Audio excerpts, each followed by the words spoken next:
Assalamualaikum, halo rekan-rekan, apa kabar? Jumpa lagi bersama saya Dani di channel ini, Dani Danila Channel Edukasi Hukum.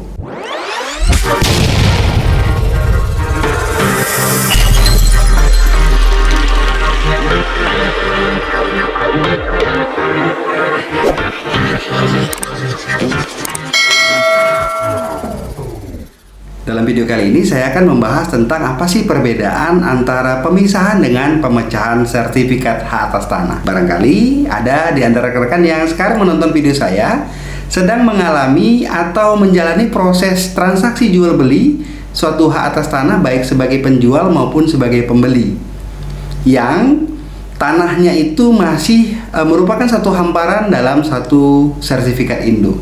Lalu apa yang harus rekan-rekan lakukan? Apakah melakukan pemecahan atau pemisahan sertifikat hak atas tanah? Sebelum kita ulas lebih dalam, penting agaknya kita pahami bahwa antara pemecahan dengan pemisahan sertifikat atas tanah ini adalah sama-sama kegiatan yang termasuk ke dalam pelayanan pendaftaran tanah berupa pemeliharaan data pendaftaran tanah. Artinya, pemisahan dan pemecahan sertifikat atas tanah ini dilakukan terhadap tanah-tanah yang menjadi objek pendaftaran tanah dan merupakan tanah yang sudah terregister hak, baik hak milik, hak guna bangunan, hak guna usaha, atau dengan kata lain yang sudah bersertifikat dan memiliki status hak sebagaimana diatur di pasal 16 Undang-Undang Nomor 5 Tahun 1960 tentang Pokok-pokok Dasar Agraria atau UPA. Baik, rekan-rekan, untuk mengawali pembahasan, kita akan pisahkan dulu apa itu pemisahan dan apa itu pemecahan sertifikat hak atas tanah. Walaupun pada dasarnya kedua istilah ini adalah sama-sama dalam suatu kegiatan pemeliharaan pendaftaran tanah yang menghasilkan perubahan data fisik bidang tanah. Di pemisahan dan pemecahan sertifikat hak atas tanah ini sama-sama akan menghasilkan satu luasan bidang tanah atau persil bidang tanah, dan akan sama-sama menghasilkan pengurangan terhadap luasan bidang tanah yang sebelumnya dalam satu sertifikat induk. Baik, kita masuk yang pertama dulu, yaitu pemecahan sertifikat hak atas tanah. Dalam pemecahan sertifikat atas tanah ini, secara prinsip menurut Peraturan Pemerintah Nomor 24 Tahun 1997 tentang pendaftaran tanah, ini merupakan kegiatan yang menghasilkan beberapa persil bidang tanah dari induk bidang tanah yang terdaftar, dan akan mengakibatkan matinya atau hapusnya sertifikat induk. Sedangkan pemisahan ini juga akan menghasilkan suatu hamparan bidang tanah atau persil bidang tanah, namun tidak mematikan sertifikat induk. Dengan kata lain, dalam pemisahan sertifikat atas tanah, sertifikat induknya ini masih tetap ada. Sedangkan dalam pemecahan sertifikat atas tanah ini akan mematikan atau tidak menyisakan sertifikat induk. Contoh sederhananya, misalkan rekan-rekan punya satu hamparan bidang tanah seluas 1000 meter. Lalu rekan-rekan menjualnya persil demi persil, yang luasan per persilnya kita sebut saja misalkan 200 meter. Sehingga dari satu sertifikat yang rekan-rekan punya seluas 1000 meter tadi ini kemudian akan dipecah-pecah menjadi 5 persil dengan luasan masing-masing 200 meter per persil. Sehingga sertifikat induk awal tadi yang 1000 meter ini akan habis dan dinyatakan tidak berlaku lagi. Diterangkan dalam sebab-sebab perubahan, nanti dituliskan sertifikat ini hapus atau habis telah dipecah-pecah dengan persil-persil dari 5 bidang sertifikat yang baru. Tentu muncullah nomor hak baru terhadap 5 bidang tadi, muncul juga buku tanah baru, serta surat ukur yang baru. Sehingga hasil dari pemecahan tadi ini disebutlah dengan pemecahan sempurna, tidak menyisahkan sedikit luasan pun terhadap sertifikat induk. Tentu berbeda dengan pemisahan tadi. Ini akan menyisahkan luasan di sertifikat induk meskipun jumlah luasannya lebih kecil dari hasil pemisahannya. Contoh, dari 1000 meter tadi, kemudian rekan-rekan sebagai penjual misalkan, ini kemudian dipecah-pecah dan menghasilkan sisa tinggal 100 meter. Berarti 900 meter telah dipisahkan dari 1000 meter induk awal.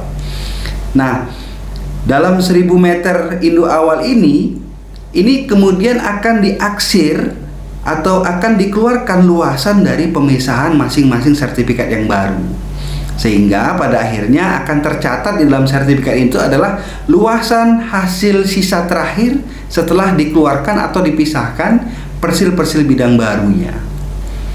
Jadi kalau rekan-rekan saat ini sebagai penjual atau sebagai pembeli, maka jika luasan tanah yang rekan-rekan beli itu habis pecah sempurna, tentu yang harus rekan-rekan lakukan adalah melakukan pemecahan sertifikat.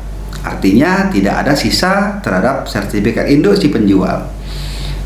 Tapi kalau rekan-rekan membeli hanya sebagian dan memiliki sisa terhadap sertifikat induk, maka yang rekan-rekan lakukan adalah mengajukan permohonan pemisahan bidang.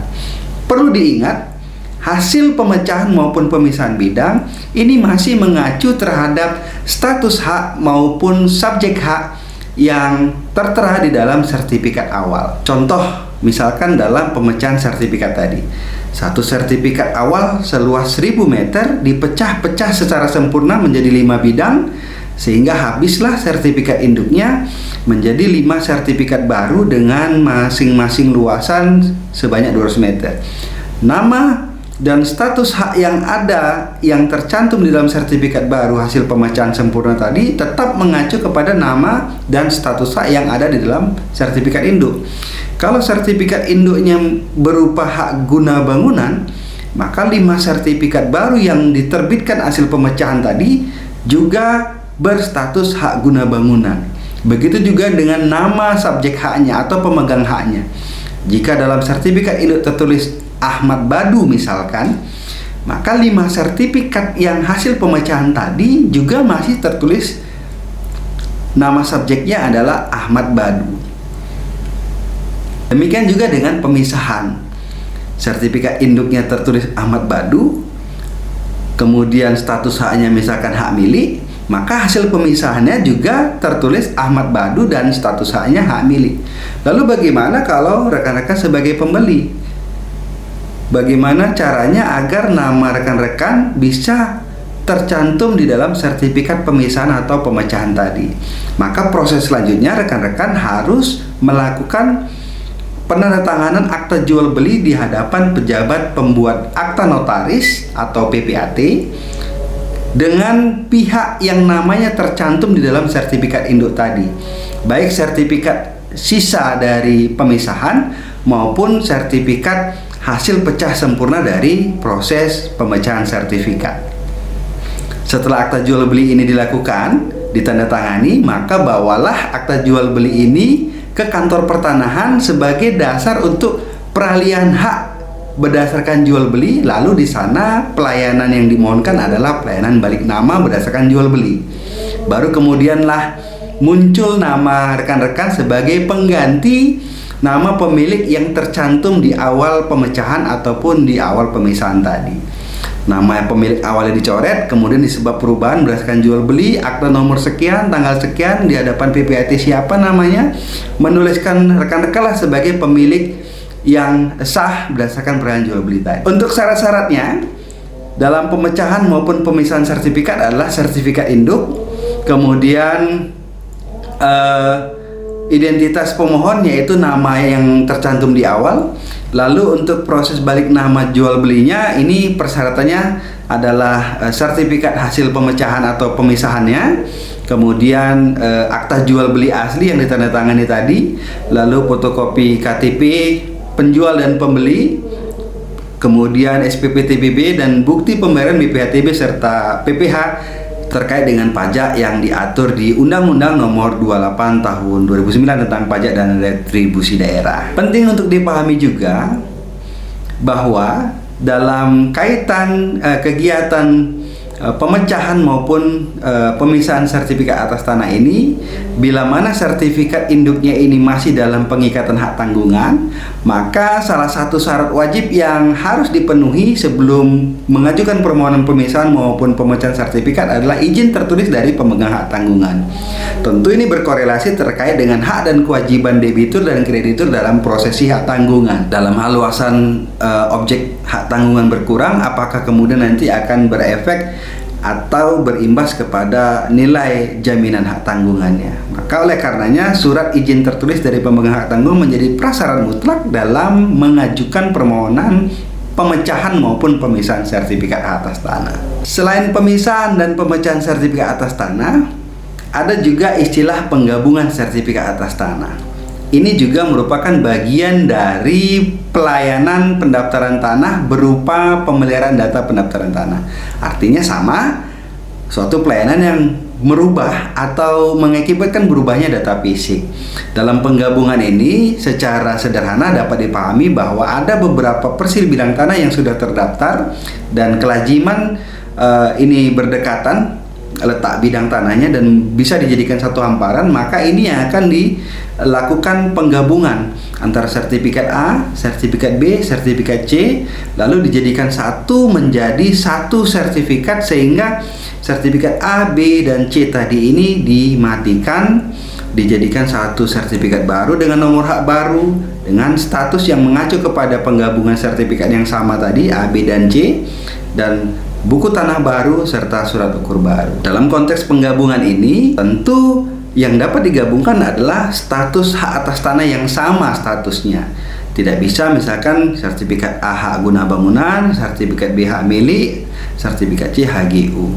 Sebab dalam penggabungan nanti muncul sertifikat baru yang mengacu kepada status hak yang masing-masing tertera di dalam sertifikat awal. Maka oleh karenanya perbedaan status hak ini akan menjadi penghambat proses penggabungan sertifikat hak atas tanah. Saya kira ini mudah-mudahan dapat bermanfaat bagi rekan-rekan yang menyaksikan video ini, dan tonton terus video saya yang lainnya. Jangan lupa subscribe untuk rekan-rekan yang baru saja mampir di channel ini. Terima kasih, mohon maaf atas segala kekurangan. Assalamualaikum warahmatullahi wabarakatuh, dan jangan lupa untuk tetap selalu bahagia.